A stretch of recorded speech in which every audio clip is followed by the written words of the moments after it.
ఇప్పుడున్న ప్రధాని భారత తొలి ప్రధాని నెహ్రూతో పోల్చుకుంటున్నాడు. అది చాలా విచిత్రంగా ఉంది. అసలు నక్కకు నాగలోకానికి పోలిక ఉంటుందా? అసలు పోలిక చేసుకోవటానికి నేను అర్హుణ్ణి అని ఆయన అనుకోవటమే ఒక పెద్ద మూర్ఖత్వం. నెహ్రూతో పోలికేమిటి? అసలు ఈ దేశం ఇలా నిలబడిందంటే నెహ్రూ వేసిన పునాదుల మీదే నిలబడింది. ఇప్పుడున్న ప్రధాని వచ్చి ఏం చేస్తున్నాడు? ఆ పునాదులన్నిటినీ తొలిచేస్తున్నాడు. అన్ని రంగాలలో దేశం అతలాకుతలమైపోతుంది. ఈ సందర్భంలో నాకు ఒక చిన్న సంఘటన గుర్తొస్తుంది.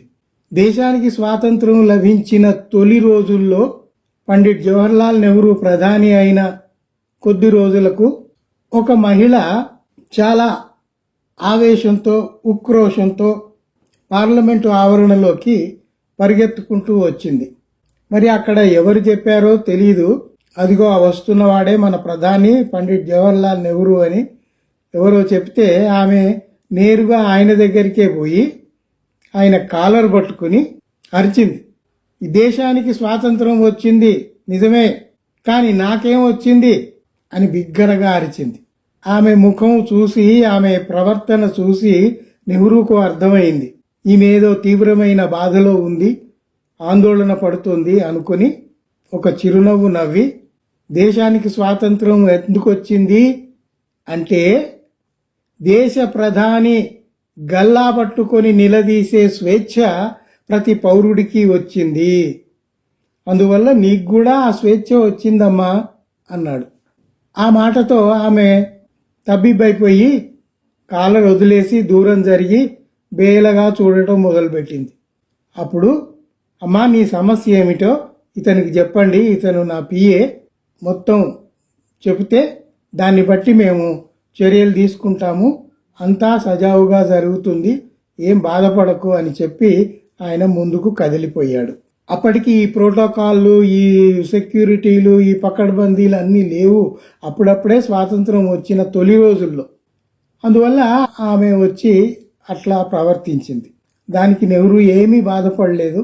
ఈ దేశ ప్రజల బాధలు ఆయనకు తెలుసు కాబట్టి నీ సమస్య ఏమిటో చెప్పు, మేము పరిష్కారం చేస్తాము, భయపడకు అని అభయం ఇచ్చి ఆయన ముందుకు కదిలాడు. ఇదే సంఘటన ఇప్పుడు ప్రస్తుత పరిస్థితుల్లో జరిగి ఉంటే, ఇప్పుడున్న ప్రధానికే ఇట్లాంటి అనుభవం ఎదురైతే ఏం చేసేవాడు? ఎలా సమాధానం ఇచ్చేవాడు? సమాధానం ఇవ్వకపోగా అక్కడ జేఎన్యూ విద్యార్థి నాయకులు ఎట్లా జైళ్లలో మగ్గుతున్నారో అట్లా ఈ మహిళ కూడా జైలుకు వెళ్ళిపోయేది. వాళ్లే కాదు, మన ప్రొఫెసర్ సాయిబాబా అయినా, మన వరవర్రావు అయినా కేసు ఏమీ లేకపోయినా జీవితాంతం వాళ్లను జైల్లో మగ్గబెట్టిన సంగతి మనం ప్రత్యక్షంగా చూస్తున్నాం. అలాంటి శిక్ష ఏదో ఆ మహిళకు పడేది. ఆమె జీవితాంతం ఆ జైల్లో మగ్గిపోయేది. ఆమె సమస్య చెప్పుకునే అవకాశం కానీ దాన్ని తీర్చే అవకాశం కానీ ఉండేది కాదు. అందువల్ల నెహ్రూతో పోలిక బుద్ధి తక్కువ పని. Nehru is incomparable. అందులో ఈ చదువు రాని వాళ్ళు, ఎందుకు పనికిరాని వాళ్ళు నెహ్రూతో పోటీయా? డిస్కవరీ ఆఫ్ ఇండియాలో ఒక్క సెంటెన్స్ తప్పులు లేకుండా చదివి చెప్పమనండి చూద్దాం. ఒక ఆయన ఉన్నాడండి, జవహర్ సికార్. ఈయన పేరు కూడా జవహరే. మాజీ పార్లమెంటు మెంబరు, అంతకంటే ముందు ఒక బ్యూరోక్రాట్. ఆయన ఏమంటాడంటే, ఇప్పుడున్న ఈ పరిస్థితులను చూసి, ఇప్పుడు మోడీ ప్రభుత్వము ఆయన క్యాబినెట్ను చూసి ఒక ప్రకటన చేశాడు ఆయనే, జవహర్ సికార్ అనే ఎక్స్ పార్లమెంటు మెంబర్. ఏమంటాడంటే, మనకు స్వాతంత్రం లభించినప్పటి నుండి ఇప్పటి వరకు ఇంత అసమర్థులైన ప్రధాని గాని, అసమర్థులైన మంత్రివర్గం గాని మనకు లేరు అని ఆయన పేర్లు కూడా చెప్పాడు. ధర్మేంద్ర ప్రధాన్, నిర్మలా సీతారామన్, జైశంకర్, అశ్విని వైష్ణవ్, హర్దీప్ పురి, గిరిరాజ్ సింగ్, ఇట్లాంటి బఫూన్లందరూ కలిసి ఒక మంత్రివర్గంగా ఏర్పడి ఒక పెద్ద బఫూన్కు, ఒక సర్కస్లో తిరిగే ఒక పెద్ద బఫూన్కు సహచరులుగా తిరుగుతున్నారు తప్ప వీరి వల్ల ఈ దేశానికి ఏమి ఉపయోగం జరిగింది? ఆహార సమస్య తిరిగిందా? విద్య ఏమైనా అందుబాటులోకి వస్తుందా? కొత్త పరిశ్రమలు వచ్చాయా? కొత్త ప్రాజెక్టులు వచ్చాయా? ఏవీ లేవు. పాత రైళ్లను మానేసి ఒక కొత్త రైళ్లను వేసి ఆ జెండా చూపెట్టుకుంటూ ప్లాట్ఫామ్ మీద తిరగటం తప్ప ఏమి చేస్తున్నాడు ఈ ప్రధాని, ఈ మంత్రివర్గం? దేనికైనా సమాధానం ఇవ్వగలుగుతున్నారా? పార్లమెంట్లో అయినా బయట అయినా. దానికి తోడేమిటి? ఎవడు ప్రశ్నిస్తే, ఎవడు విమర్శిస్తే వాళ్ళ మీద కేసులు, జైళ్ళు, లేదా మొత్తానికి మొత్తం లేపేయటం. ఇది జరుగుతున్నది. ఇది ఎంతకాలం చేస్తారు? ఈ దేశ ప్రజల సహనాన్ని మీరు ఎంతకాలం పరీక్షిస్తారు? తప్పు కదా ఇలాంటి పనులన్నీ. ఇప్పుడు పోలిక చేసుకోవటానికి అమెరికా ముందు పండిట్ నెహ్రూ పోయి గులాంగిరి చేయలేదు. ఆయన ఉన్నప్పుడు 75 ప్రెస్ కాన్ఫరెన్సులు ఇచ్చాడు. నీదేది ఒక్క ప్రెస్ కాన్ఫరెన్స్ లేదు. టెలిప్రాంప్టర్ లేకపోతే నీకు నోరే పెగలదు. లేకపోతే ఆ రాసుకున్న స్లిప్లు, క్యూ కార్డులు చూసుకుంటూ మాట్లాడేది ఏమీ లేకపోతే ఏదో పెద్ద అక్కడ సంతోషంగా గడిపొచ్చినట్టు ఆహా అని పెద్దగా నవ్వటం.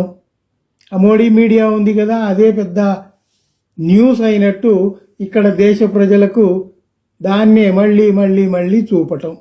ఏది వికసిత్ భారత్? వికసిత్ భారత్ ఎక్కడా? అంత ముకుళించుకుపోయిన భారతే కనబడుతుంది కానీ వికసించిన భారత్ ఎక్కడైనా కనబడుతుందా? దానికి తోడు చూడండి వరుసగా ఆర్ఎస్ఎస్ది ఒక గొడవ. అది ఇన్నేళ్లుగా అది రిజిస్టర్ కాలేదు. ఆ ఖర్గే ప్రశ్నిస్తే ఆయనను లేపేస్తామని బెదిరింపులు. చిన్న కిల్లీ కొట్టు పెట్టుకున్న వాడు కూడా రిజిస్టర్ చేసుకుంటాడు. వాడికి వచ్చే ఆదాయం ఎంత, ఖర్చు ఎంత ట్యాక్స్ కట్టాలి, కడుతున్నాడు. మరి మోహన్ భగవత్ ఎందుకు కట్టాడు? ట్యాక్స్ కట్టాడు. ఆయనకు Z+ కేటగిరీ.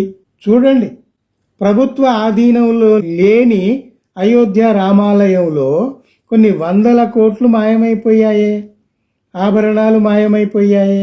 వాటికి జవాబుదారీ ఎవరు? చౌకీదారు ఈ దేశానికి ఎవరు? దేశ ప్రధాని కదా. ఆ చౌకీదారుకు సహాయకుడుగా ఒక జోగి ఉన్నాడు ఈడ.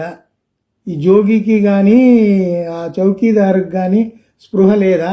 స్పృహ లేకపోవటం కాదు, వీళ్ళు కావాలనే రాముడి పేరుతో నిధులన్నీ స్వాహా చేస్తున్నారు. సామాన్యుల కష్టార్జితం అంతా దోచేస్తున్నారు. ఇది స్పష్టంగా కనపడుతుంది. అధికారంలోనేమో కుట్రలు, కుతంత్రాలు, ఓటు చోరీతో అధికారంలో కొనసాగుతూ ఇక మాకు తిరిగి ఎవడు లేడు అని అనుకుంటూ బతుకుతున్నారు. ఇది ఎంతకాలం? యువత మేల్కొంది, ఉద్యమాలకు దిగుతున్నారు, నిరసనలు చేస్తున్నారు. ఇది ఉధృత రూపం దాల్చాల్సిన పరిస్థితి వచ్చింది. మనం ఎదురుగా చూస్తూనే ఉన్నాం. వీలైనంత త్వరలో ఈ పరిస్థితుల్లోంచి మనం బయటపడక తప్పదు.